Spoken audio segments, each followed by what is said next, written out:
Bloody Mayhem, the podcast where we talk about true crime and bad behavior in the Midwest. Each week, we'll bring you 2 stories from the heartland that might break your heart, but we hope to entertain you along the way. I'm Janet O'Brien. And I'm Tracey Laricha.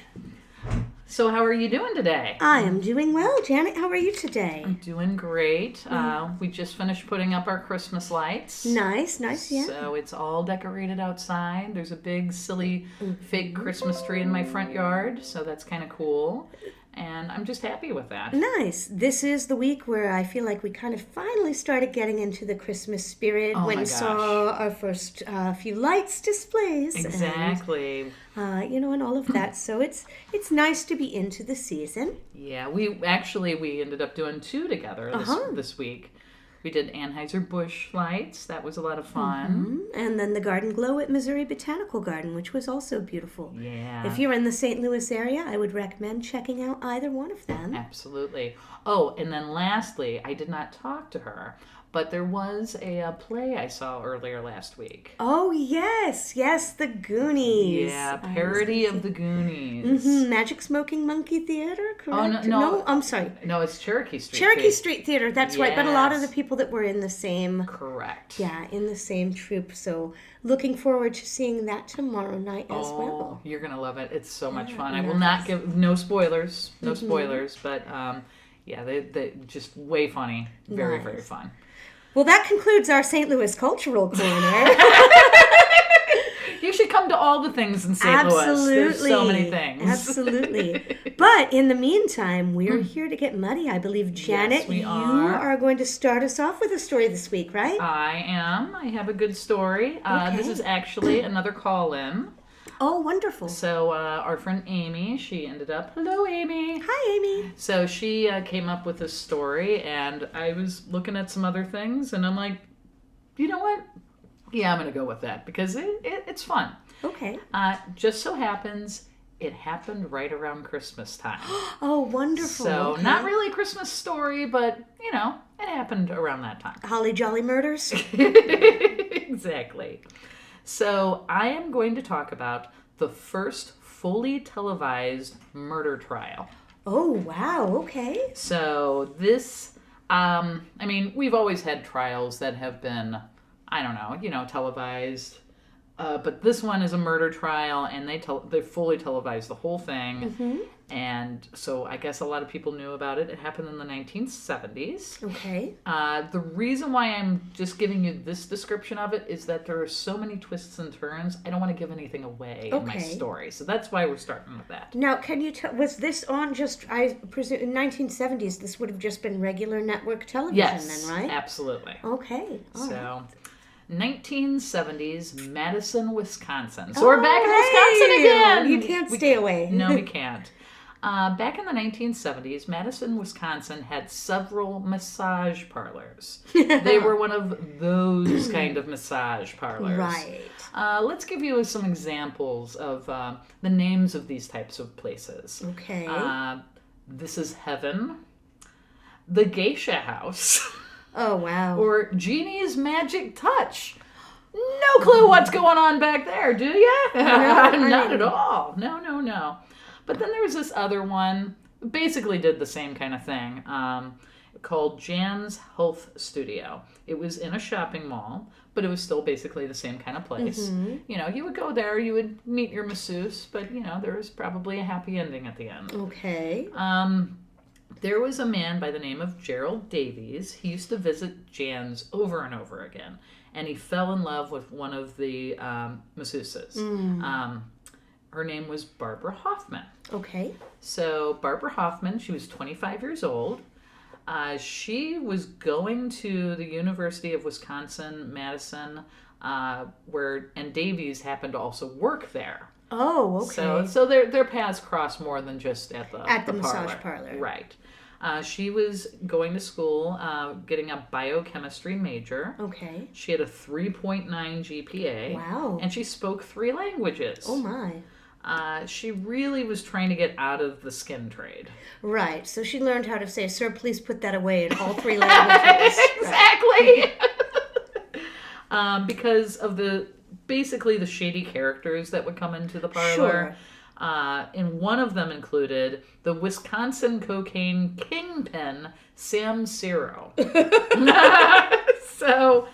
So he would go there. She did end up leaving Jan's, and she got a job at an insurance firm. Okay. Her and Davies, they continued to be in a relationship together after the fact. Okay. So are they romantically involved? Yes. Okay. Yes. So they're in a relationship. December 23rd, 1977, Davies, he came over to hang out with Barbara, and Barbara revealed that she found a body in her bathroom. Oh, just came home. I'm sorry, what? Not a body of water, No, but an actual body in her bathroom. In her bathroom. She found it. It's just there. Exactly. Came up through the drain. This is what liquid plumber, no help. This is what she said happened. The day before, December 22nd, on 1977, she came home. She found the body, but didn't know who it was. She thought someone from the organized criminal, go back to the kingpin. Okay. Was upset that she left Jan's, and they planted a corpse to frame her. I am not buying this. You're not buying this? No. Panicked, she drug the almost naked corpse outside and hid it in a snowbank. So you don't call anyone. No. You... Okay. All right. So when Davies came over, she's like, I need help because there's a corpse in my backyard in the snowbank. So Davies immediately was like, maybe you should call the cops. Right. Little Miss 3.9 is only book smart. But she thought they would not believe her. So she I don't believe her. But so they ended up moving the body into Davies' car. Oh Lord! And then they didn't really think very far ahead, so they just drove 20 miles away and found a larger snowbank. Sure. And put him in a snowbank at the entrance of the Black Hawk Ski Club.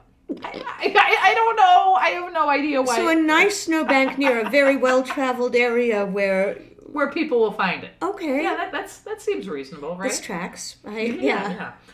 They both agreed to keep it a secret, and they went and they separated because it was the holidays, and they were going, to their separate families to go visit, because it's around Christmas, right? So they go separate. We're not going to talk about it anymore. Okay. Okay, Davies, he's 31 years old. He lasted about 30 hours. Oh, completely. He's just like, something's not tracking. So on Christmas Day, he went to the police and told them. Oh, good gracious. He's like, the police went to the snowbank where they buried him and they found the body. Police got a warrant and they checked out Hoffman's apartment. The CSI took several weeks to get out there to go check the snowbank, and they collected some blood and hair.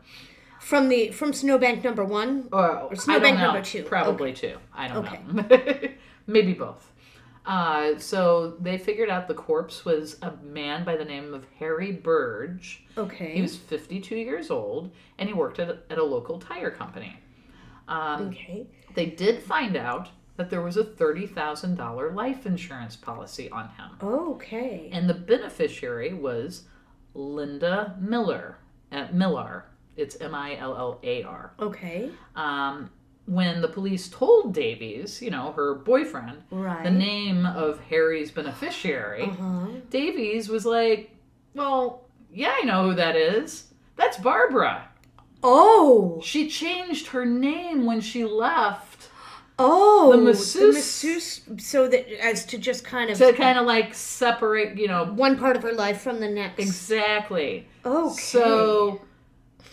Harry Burge as Davies' girlfriend as the beneficiary on his life insurance. On his life insurance policy. Exactly. Now, how did they know one another, Harry and Linda Barbara? I don't know. Probably through the masseuse. You would imagine, yeah. Right. She changed her name when she quit Jan's at the massage business. So, we know that part. So she kind of had a motive to kill. Right. And then they figure out that she was actually seeing Harry and Davies at the same time. Mm-hmm. So, yeah. Now... And she's still keeping up a 3.9? My goodness. No, right? So, now here's the first twist. If you didn't think that was twisty enough, here's the first big twist. Davies sent the police a letter, I guess a few months later. They didn't really give a timeline on this. Davies ends up writes a letter to the police and says, Barbara is innocent and I wrecked her life. All those stories I told about Barb are false. They're like, okay, so what's going on here, I'm just, So they're like, what's going on? So they want to talk to him.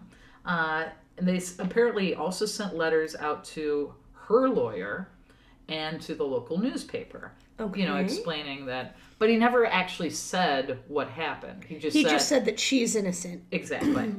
And then they did authenticate the handwriting, and it was his. He was not able to explain why or what. Because on Easter, he was found dead in his bathtub. Oh, in the bathtub again. But his own. At least it wasn't in some poor random girl's bathtub whom he had never met before, right? Yeah. So the police started to suspect that maybe Davies found out about Harry, found him at her place, killed him, and left the body for Barbara to find. So maybe she only lied about not knowing Harry. Okay. So but then who did him? If he did Harry. It keeps going. Just a moment.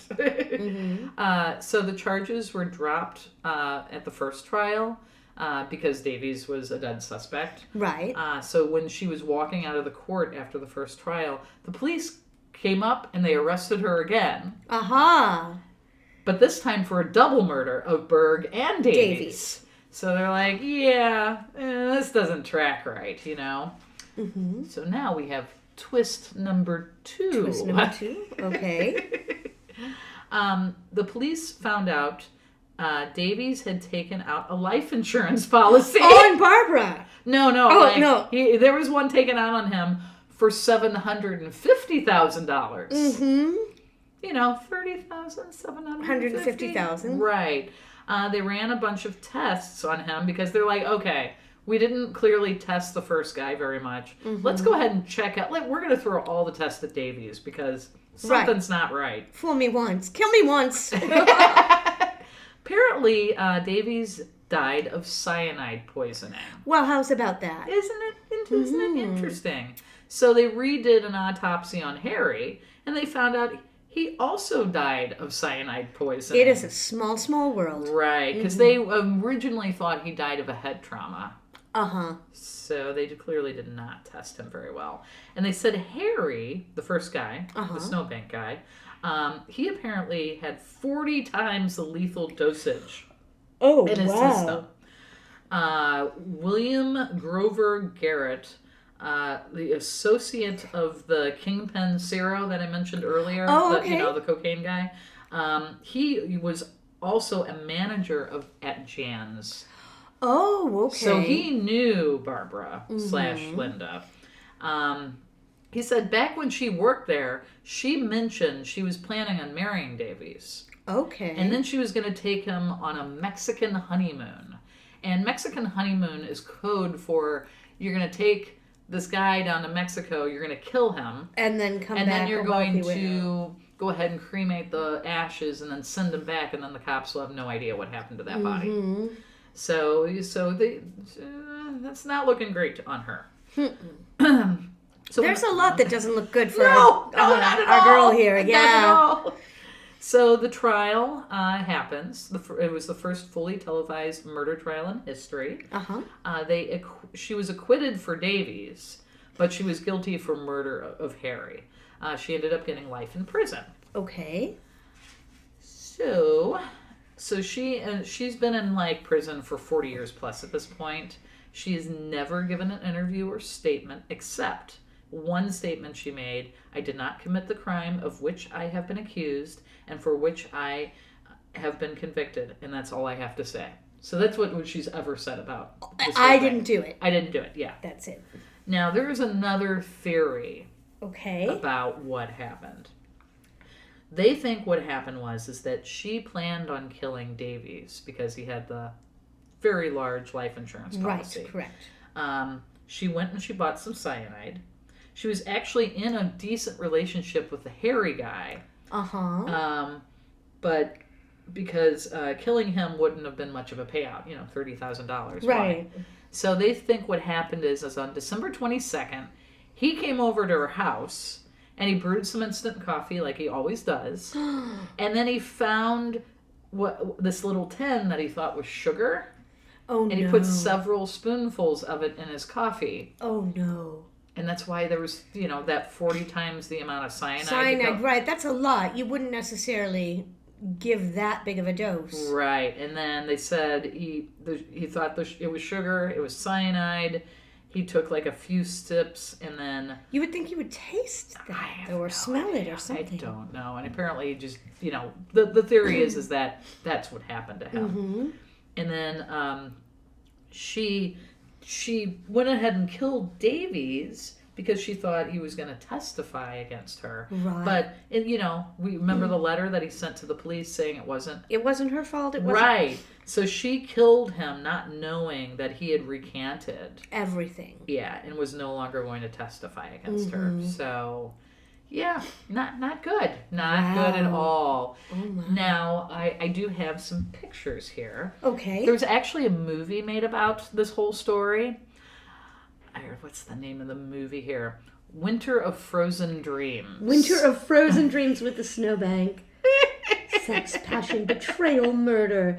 This, it looks like it says 2009. It definitely has that late 90s kind of, and who is that? I can't read the names. Who is it? Stars in it. Anyone that we know? Anybody? No, I don't think so. Okay. I don't recognize any of the names. Right. So we have, Winter of a true story of passion, greed, and murder. So I'm going to show you some pictures. This is Davies. Oh, yeah. He kind of looks like a creep. He kind of does. He looks like he's wearing a rubber nose, even though he is not. And he has the glasses that everybody's father had in the 1970s, like the oversized, very big square frames. And his hairstyle is also a choice. Now here's a picture of her. Okay, so you kind of have to understand, like, you take a look at this man, and I don't know what, what Harry looks like. Yeah, I don't have a picture of him. But she looks, boy, those are some flared collars on that shirt. But she's got the very kind of, like, straight parted in the center, she's young and very pretty and, like, very put together. And I don't want to be suspicious of true love, but I kind of get the feeling she was using these men for money. Oh, yeah, absolutely. Absolutely. And then this is a picture of her and her lawyer. Mm-hmm. And who looks like a magician. I know. Making the Cosmo hands. Right. Ooh. And then this is the original snowbank that Harry was buried in. Okay. Oh, that's not big enough. You need a bigger snowbank. Exactly. Yeah. So those are my pictures. Nice. But yeah, isn't that a crazy story? That is a wild story. And then again, this was the whole in its entirety broadcast on network. On network TV. Yes. And were people just glued to it the way that... I wonder. I'm sure they were. I mean, it's got so many twists and turns to it. Absolutely. You're kind of like, oh, yeah, I got to watch that. Mm-hmm. So I have several references, and I will put them in the show notes, but honestly, most of the story came from an article from Cracked. Okay, fantastic. So they, every they once really in a researched while. that. Yeah, absolutely. So that's my story. Well, Janet, thank you. Wow, that was something. I've never heard that before. Like, I've never heard of that before. Yeah, that was a fun story. And it is a fun story. I still the idea of all the things that you can say. I just came home and there was a dead man in my bathtub. Exactly. Is the one that just really kind of exactly blows my mind. Oh, fantastic. Well, thank you for that. No problem. Are you ready? I'm ready for your story. Would you like to hear another story? Yes, very much so. What is your story? All right. Well, I am going to tell you a story today, and this is about the disappearance of the Springfield Three. Okay. Are you familiar with this? No, I am not. Okay. Well, we're going to, basically what I'm going to do is I'm going to tell you a little bit about, I'm going to tell you who the people were. We'll go down a little bit of a timeline, and then we will run through the suspects. Okay. And then I want to find out what you think about what might have happened here. Awesome. So the Springfield Three, we are talking about 3 women that went missing, and they are Stacy McCall, age 18, Susie Streeter, age 19, and then Susie's mother, Cheryl Levitt, who is 47. Okay. Our story starts, this is, I believe, in 1992. Oh, okay. And it is June 6th. It's graduation day for Kickapoo High School in Springfield, Missouri. Aha. Stacy and Susie are both graduating. So it's graduation night, the night of the 6th. Everybody is kind of out party hopping, all of that. Right. Now, Stacy and Susie and a bunch of their friends had initially planned to go and spend the night at a hotel because the next day they were all getting up and they were going to a water park in Branson, Missouri. I think I have heard this story. Okay. Continue. Presumably, in 1992, this was Whitewater. Yes. In which case, that was a super fun water park when I was a kid. I used to go every summer. Yeah. Nice. So they were going to get a hotel and go to a water park. Now, they're teenagers, so of course plans change. Right. They decide that they're not going to go to the hotel. They're going to go do some parties, and then they're going to sleep over at their friend Janelle's house. Okay. Well, they go to parties. Right. They get to Janelle's house. The party is hopping. It's so busy and so crowded there. They decide that they're not going to spend the night there after all. Because they want to sleep. They want to sleep, and there's just too many people at Janelle's house. So, change of plans again. They're going to go and spend the night over at Susie's house. Okay. Now, they pick Susie's house because Susie, as a graduation present, had just been given a waterbed. Oh, yeah. Remember those? Yes. It was 1992. Janet, did you ever have a waterbed? No, or sleep on? my aunt and uncle, they used to have one. One of our friends had one. Mm-hmm. Yeah. I had one. Oh, you did? Yeah, I did. Through like later years of grade school and then through high school. And I've slept on them before because I would go spend the night at my aunt and uncle's house. It was always warm. That was my favorite part about it was the warmth. heater. Yeah. So anyway, Susie's got a brand new waterbed. They decide they're going to go home and spend the night at her house. They leave their last party at Janelle's at about 2:15 in the morning, and they go back to Susie's. So they go home. Susie's mom, Cheryl, is supposed to be at home. She was a hairdresser in town. She was very popular. She had her own salon called New Attitudes, I think. New Attitude. Right. So Cheryl had spoken to a friend on the phone at about 11 p.m. Okay. So we know she was in the house at least as recently as 11 or as late as 11. She was in a good mood. She was talking to the lady and she was saying basically that she was busy refinishing a piece of furniture. Oh, okay. Okay. So 11 p.m. she's chatting with her friend.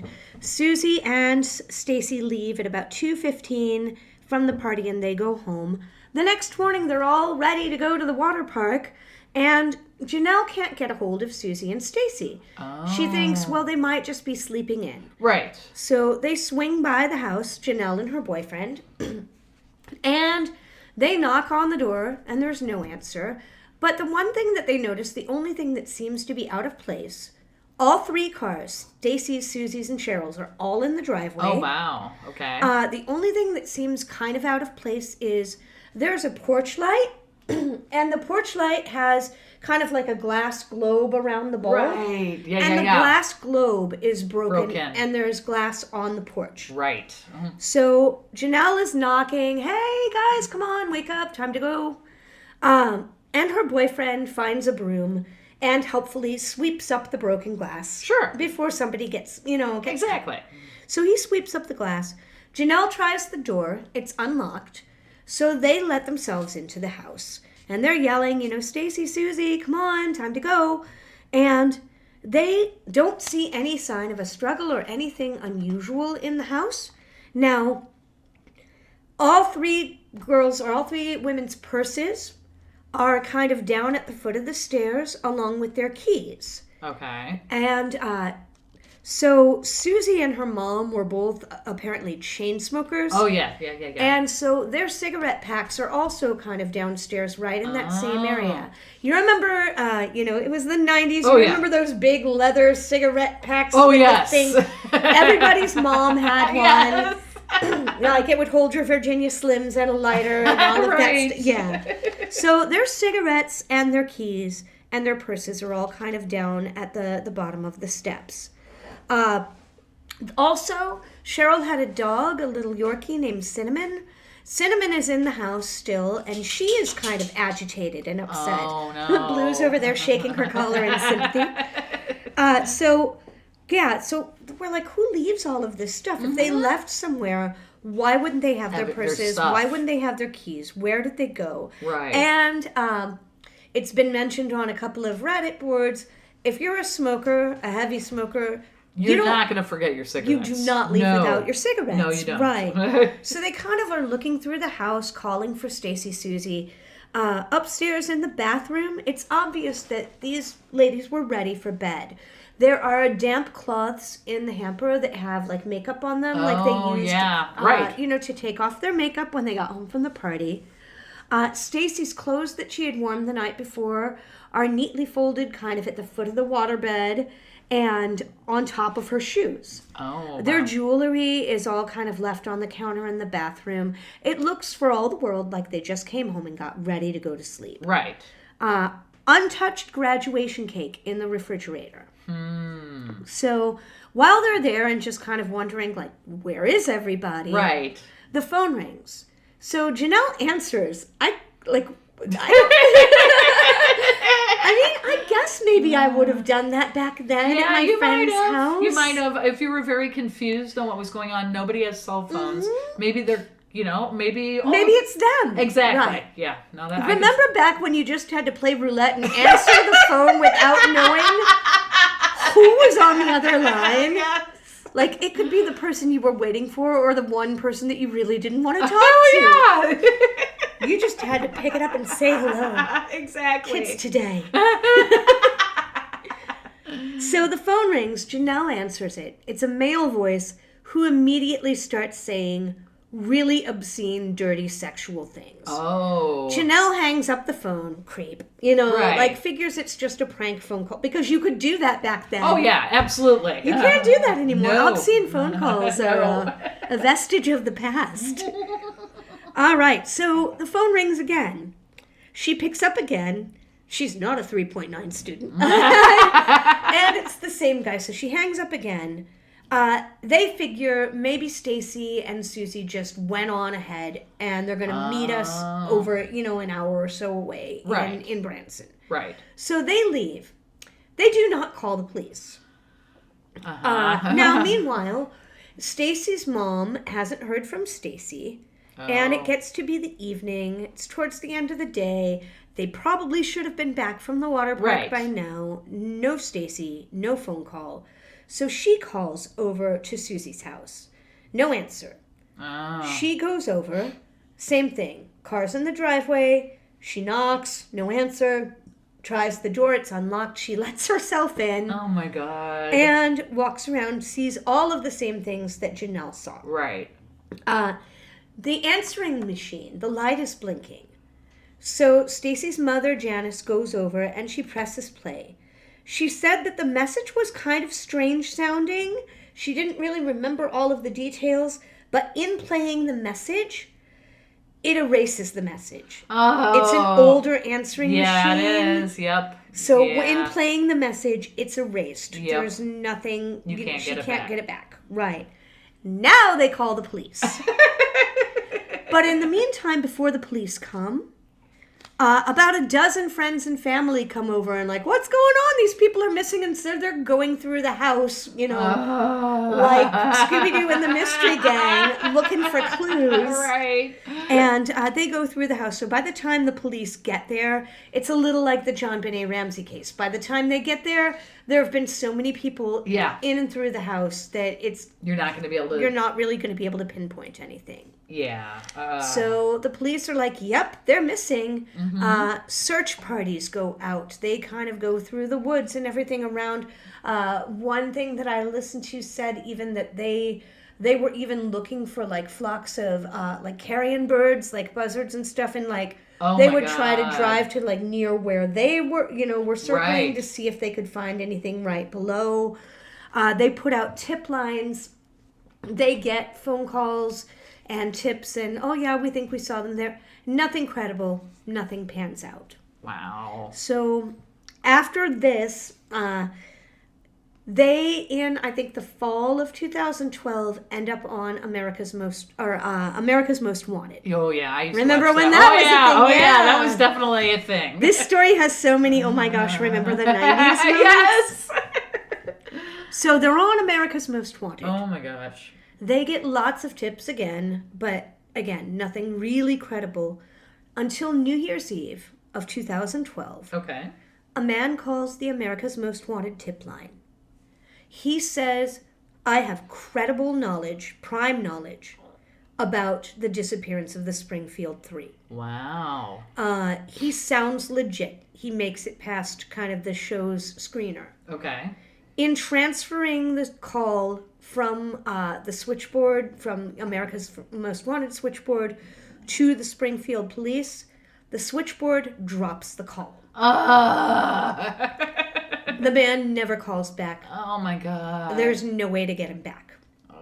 So it's still unresolved. Oh my gosh. So I'm going to go through some of the primary suspects. Sure, yeah. That we have in this case. And I am going to, I've put them in an order that I think makes sense to me as far as like what I think might hold water and what might not. But I'm going to read them all to you. Okay. And then we can talk at the end about what you think might have happened. Aha. All right. So the first suspect is Dustin. Dustin is Susie's ex. Okay. So Dustin is Susie's ex-boyfriend. They think maybe he's unhappy about the breakup. Dustin is also kind of a colorful character. Why do you think Susie might dump a high school boyfriend? Give me your top three. Oh, well, so she just graduated. She's just graduated, but they break up before graduation. Oh. So 3 reasons to drop your high school boyfriend. It's like Family Feud over here. Top 3 reasons to dump your high school boyfriend. He cheated on you. I don't know. He hangs out with not her friends. Okay. And she's about to graduate. Maybe she wants to be free of a boyfriend when she goes away to college or whatever she plans on doing after high school. Those are all excellent reasons. Yes. That's not why Susie dumped Dustin. Why did she dump him? Susie dumped Dustin after he was arrested for grave robbing. What? I'm sorry. Had you guessed that, we would have just had to end the podcast right here. Susie dumps Dustin after he is arrested for grave robbing. Oh my God. He and a friend of his get this bright idea. They break into a mausoleum at a local cemetery and they steal a skull that had a large number of gold fillings in it. Oh my God. And they take this skull to a local pawn shop. Oh my God! And try to pawn it. So technically, Susie might have dumped Dustin because Dustin didn't have the brains that God gave. Oh, you know what? No. So, yeah. Now, also, in addition to that, they do, he does pass a polygraph and he does have an alibi for the evening. Okay. All right. Our second theory is the creepy van theory. All right. And, oh, by the way, while I have got this here, I'm going to show you some photos. Okay. First of all, here is a picture of Cheryl. You can tell she's a hairdresser. Oh, yeah. Oh, my gosh. She has it's a Midwestern haircut. I mean, Mama it really Cheryl. is. It looks like somebody from the early 90s who definitely cuts hair, and she loves to hear about the small town gossip. For sure. And then we have Susie there in the middle. Yeah, she looks like a typical high school student, very cheery, you know, wearing she seems casual, but she seems very happy, you know? Uh-huh. And then there's Stacy over on the end. Stacy, she looks like, I don't know, she looks like somebody who might be a cheerleader. Yeah, they all kind of do have that sort of... But she really has that look. They're all very, like, pretty girl looks. And then Yes. you can see here is the house. Yep, that's the house, yeah. Uh-huh. And here is the creepy van. So it's an avocado-colored panel van. Oh, does it have, like, free candy on the side? It does not, but it looks like it should. And again, should. Muddy Buddies, we are going to put photos in our yeah. show notes of all of these. That's like that's like late 60s, early 70s. Yeah. It really is. Yeah. It's definitely, it's outdated in 1992. Exactly. Very much so. Yeah, so this avocado-colored panel van. Now, the theory is the down-the-road neighbor says that she saw that van. It was early in the wee hours of the morning of the 7th of June, and she was out on her porch. And it sounds like this was just one of those old lady busybodies that knows everything that happens. Oh, yeah. So she sees the van in a driveway with a girl in the driveway that looks a little like Susie, blonde, long hair, pretty, you know, and the girl is crying in the driver's seat of the van. She also says that she hears someone say to the driver of the van, "Back out slowly." Oh. The van backs out and goes off down the road. So pictures of the van circulate. The police even find a van that looks kind of like the van and paint it to match and have it like parked out on the road with a sign like, if you've seen this, please van. call. Right. Da da da. So a guy does call and says, "Yeah, I saw that van and I noticed it was doing something kind of strange. I don't exactly remember the day. I wrote the license plate number down on a piece of paper, but then I threw the paper away." Oh, my God. So the police think enough of that they actually have this man hypnotized, and he can come up with the first 3 numbers of the license plate number, but they never can get all of it. So that's the creepy van theory. Never really does pay off. We don't know. We still to this day don't know if that was anything.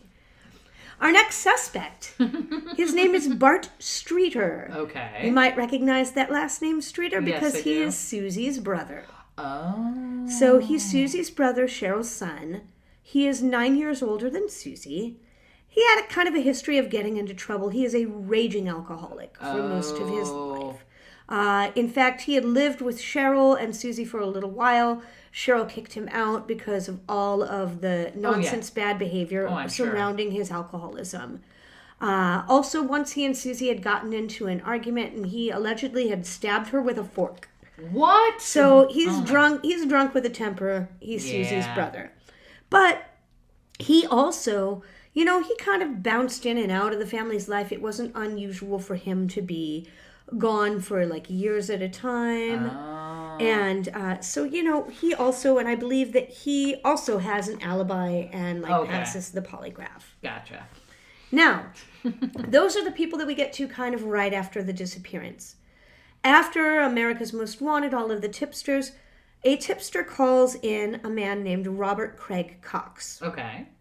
So the tipster has reason to really to be suspicious of and hate Cox because the tipster is the brother of a girl who was murdered by Cox after she was abducted by him in the middle of the night in Florida. No. She worked at Disney World and she was on her way home.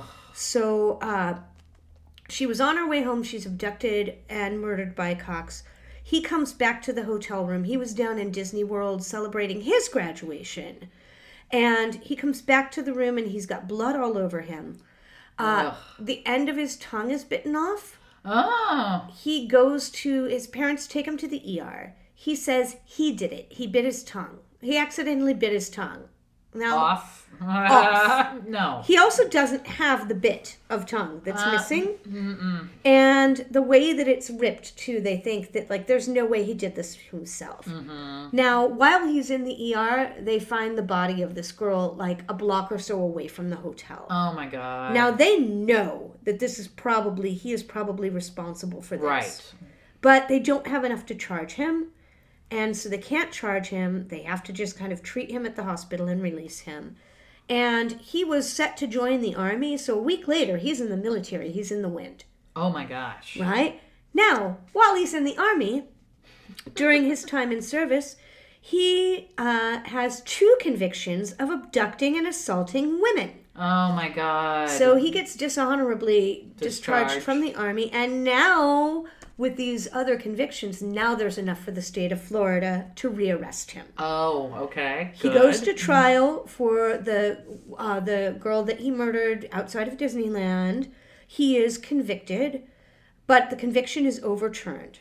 Oh. So the judge doesn't think that there's really enough to convict him. Right. The judge overturns the sentence. Well, he decides Florida's got nothing left for him, so he's going to go back home. Back home to dear old Ma and Pa.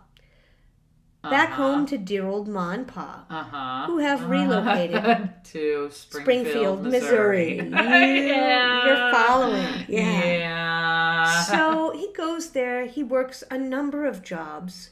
Oh Now, one thing that he does for work, Robert Cox, is that he works for a while as an underground utility worker. Okay. Working on, I think, like power lines, gas lines, something like that. Now, one thing that kind of makes this seem like, it fits in is these 3 women disappeared in the middle of the night and they didn't take their things. Right. It was theorized that perhaps someone showed up that looked official, like, oh, yeah. ladies, there's a gas leak. You need to leave your property right away. Don't worry about, no, you need to, because if someone shows up and tries to get you to leave your house in the middle of the night, it's one of 2 things. First of all, if it's a gas leak or something like that, if it's something that can wait, they're not going to show up at 4 a.m. No. If it's something that can't wait, sure, okay, maybe you don't take your things. Maybe you just get out of the house. I don't know about you. I feel like you are probably the same way.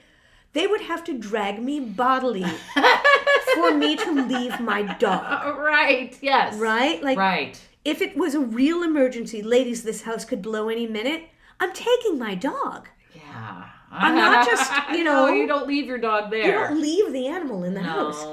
So he briefly worked, like I said, he worked as an underground utility worker. So he would have had, if you have a helmet and a clipboard, you can pretty much walk in anywhere. Oh, yeah, absolutely. And so he could have done that. Also, he briefly worked at a car lot with Stacy's dad. Oh. So he could have seen her. But again, he's questioned. He has an alibi. His alibi is his girlfriend. Okay. Because that's trustworthy. Sure. But he's questioned. He has an alibi. So they, he's not, he's released. He's not, charged. Now, in 1995, Robert Cox is arrested for holding a 12-year-old girl at knife point. Oh, my God. Yeah, there are no good guys here, no, really. Not at all. Except for the boyfriend that swept up the porch. Exactly. So he's arrested for holding up this 12-year-old girl. At this point, the girlfriend, turns out love can't change him. She comes clean and says that she lied about the alibi. Oh, my God. So, yeah. He was not with his girlfriend. He was not with his girlfriend. Yeah. She lied about it. She thought that, like, oh, gosh, they're just going to judge him on his past. And right. I can help him. Love can change him. Exactly. Love does not change these people. No, it does not. So now he goes to prison. He is still in prison. He still says that he knows the truth. He still says he didn't do it, but that he knows that they're dead and he knows who did it. Oh my God. It's possible that he's lying, hoping that going to get parole or better treatment. He says that he's up for parole in 2025. He says that he won't say anything until his mom dies. He doesn't want the truth to come out until after his mother has died. As of this podcast, he's up for parole in 2025, and his mother is still alive. Oh my God. Wow. So, Cheryl and Susie were officially declared dead by police in 1997. Stacy's mother refuses to declare her daughter dead until her body is found. Gotcha. Yeah, she is not not. No, I understand. Of our suspects, do you have?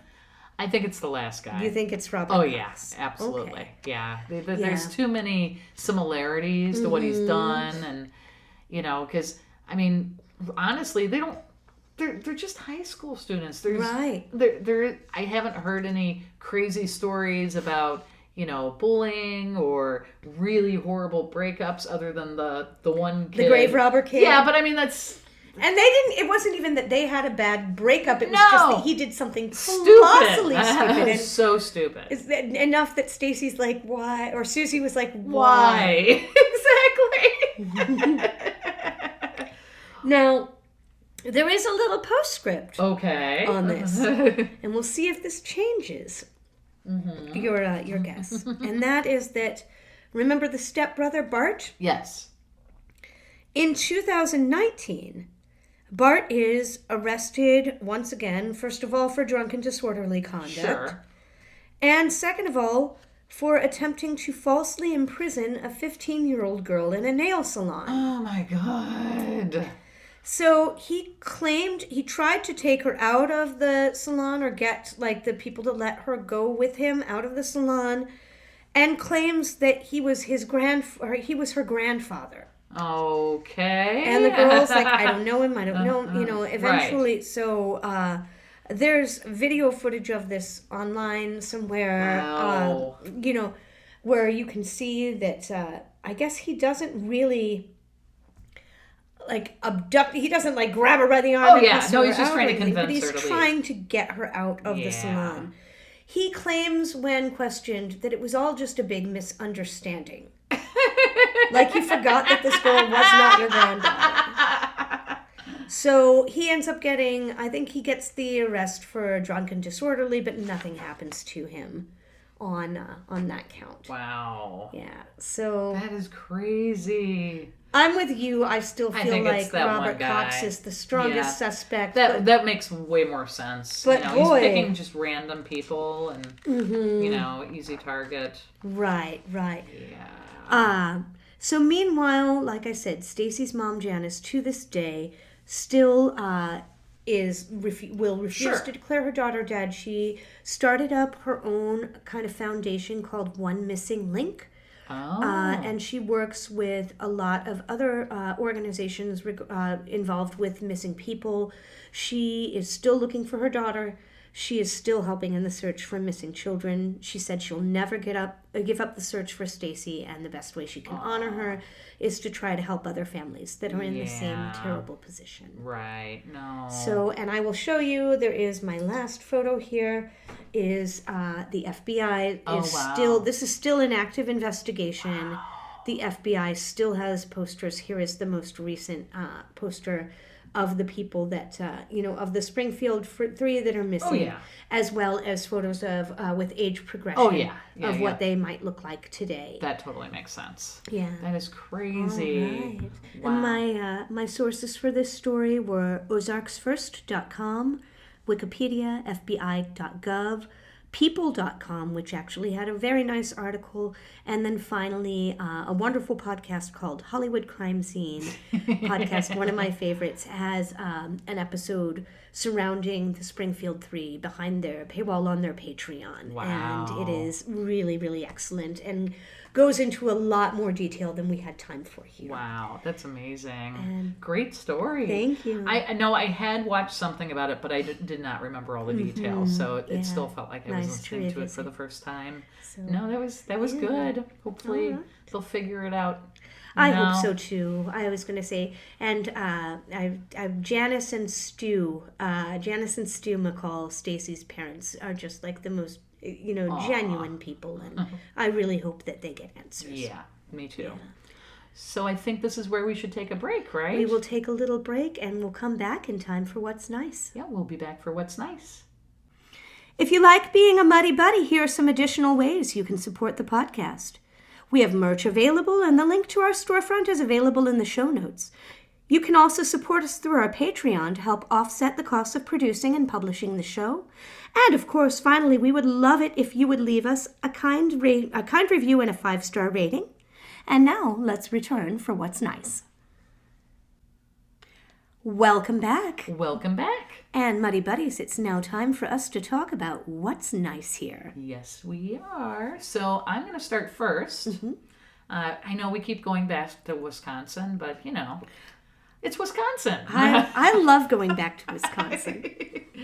So I'm going to talk about what's nice in Madison, Wisconsin. Yay. So it's not actually in Madison. It's on the outskirts of Madison. It's in a town called Middleton. Okay.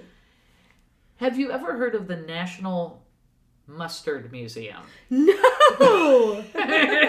So they have the National Mustard Museum. That's wonderful.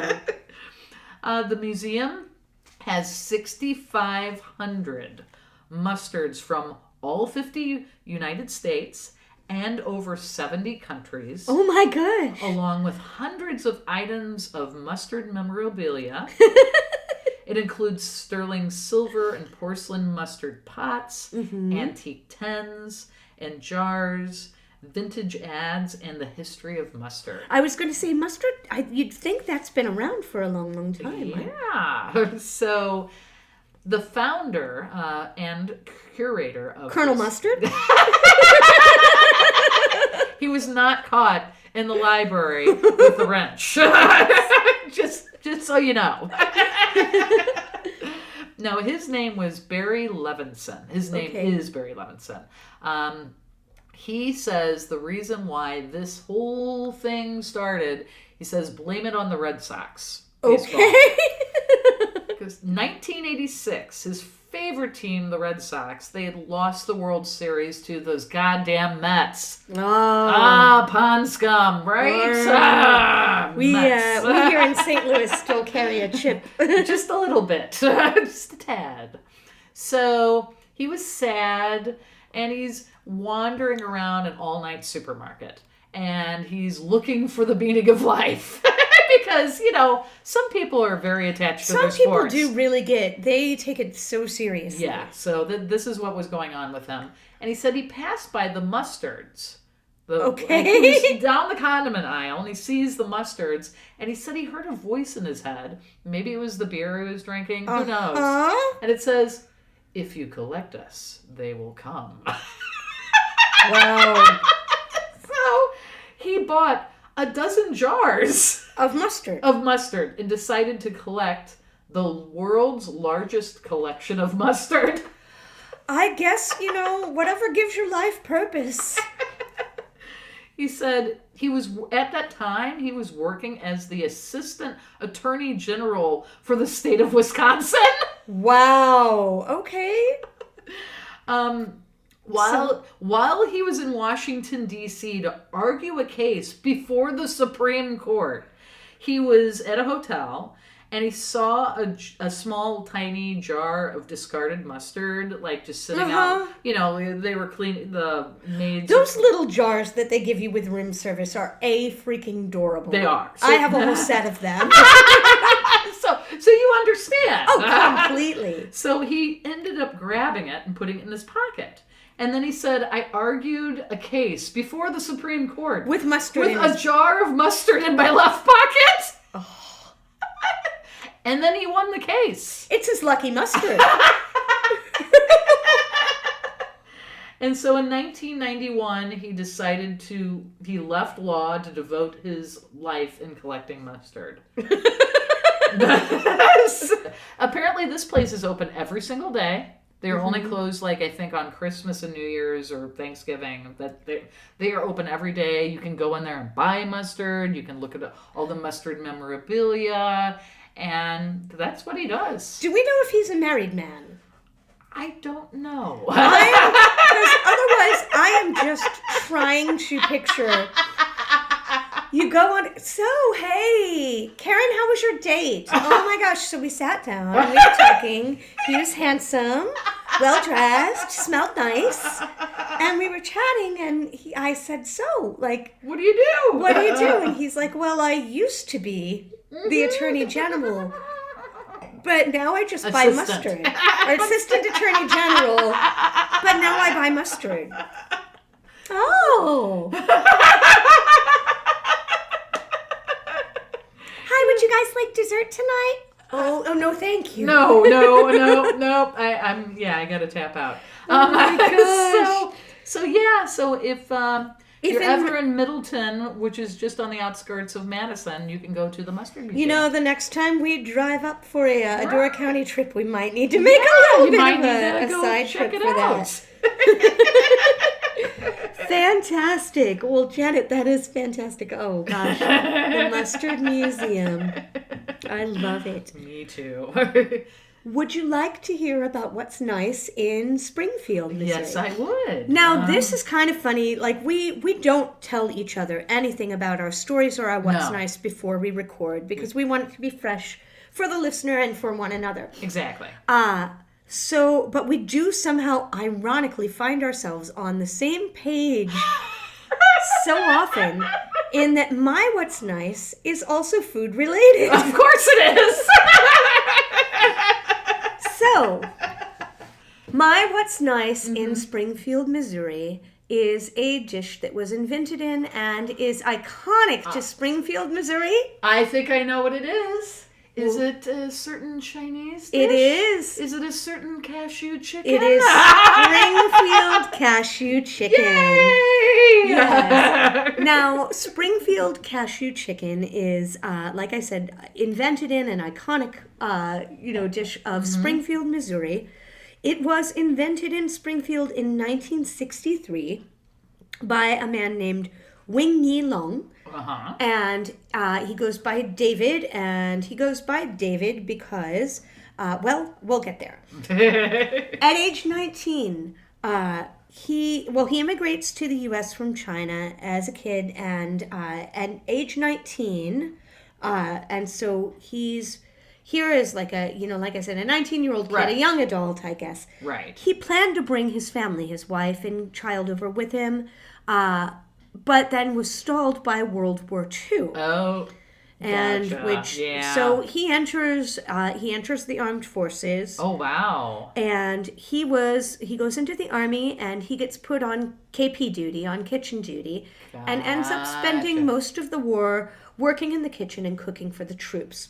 Gotcha. So post-war, he gets out. He manages to bring his family to the United States. Good. And they go ahead and they move to Florida and they open up a restaurant.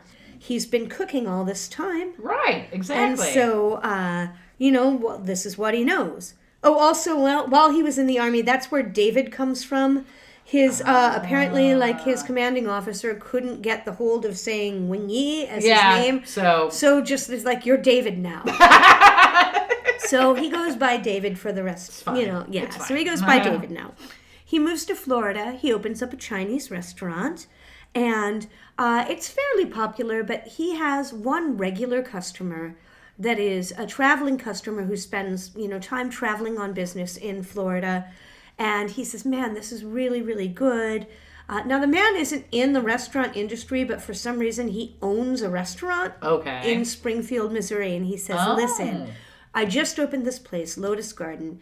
If you want to move to Springfield, Missouri, I will make you my head chef. Oh, wow. Okay. So David says, all right, I'll do it. Okay. So he packs up the family. He moves to Springfield, Missouri. He says, I think that I was the first Asian person living in Springfield that wasn't ran out of town. Oh, wow.